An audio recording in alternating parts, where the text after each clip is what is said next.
Hi guys! So for today's video ay namitas na naman ako nitong mga tambis namin. Sa bawat araw na dadaan ay mabilis lang din itong lumaki at mahinog. Ang iba dito ay nahuhulog na talaga at kinakain ng ibon. Kaya kinakailangan na talagang pitasin. Narito na lahat ang mga nakuha ko. Tingnan ninyo guys, mamajikin ko itong mga bunga. Sa isang click ko lang ay mahihiwa ng mga ito.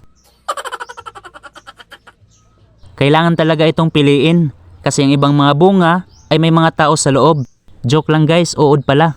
Mahirap na, baka makain ko pa. Kaya kailangan mapagmasid, mapagmatyag, matangla. Basta kayo na bahala magdugtong niyan. Dito na tayo sa pinakagusto ko na part, ang mukbangan time. Kaya kain tayo. Hindi talaga ako mahilig maglagay ng asin sa mga prutas. Pero ngayong araw ay partneran ko ito ng asin.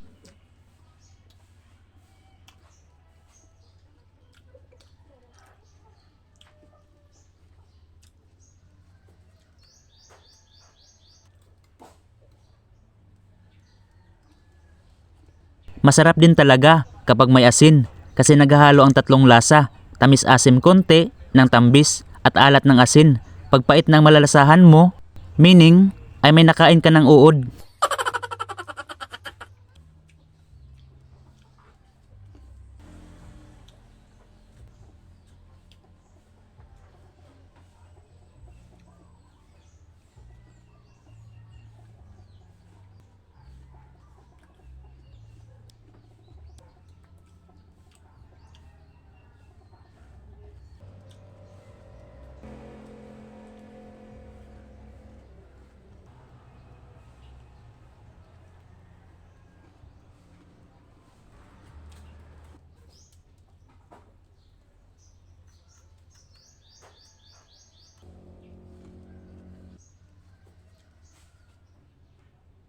So balik na ako dito sa plain lang.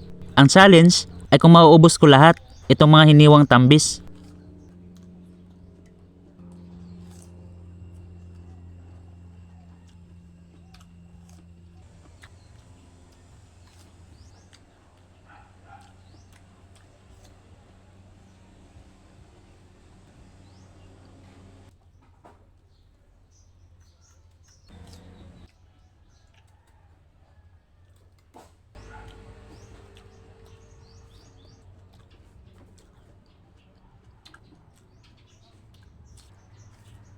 Habang tumatagal ay parang naglobat ang energy sa pagkain kasi halatang nabusog na. Mahilig din talaga ako sa prutas kaya kahit dalasan ko ang pagkain ay okay na okay pa din sa akin.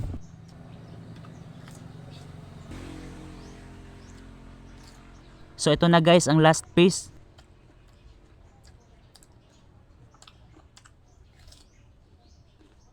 Success at naubos ko.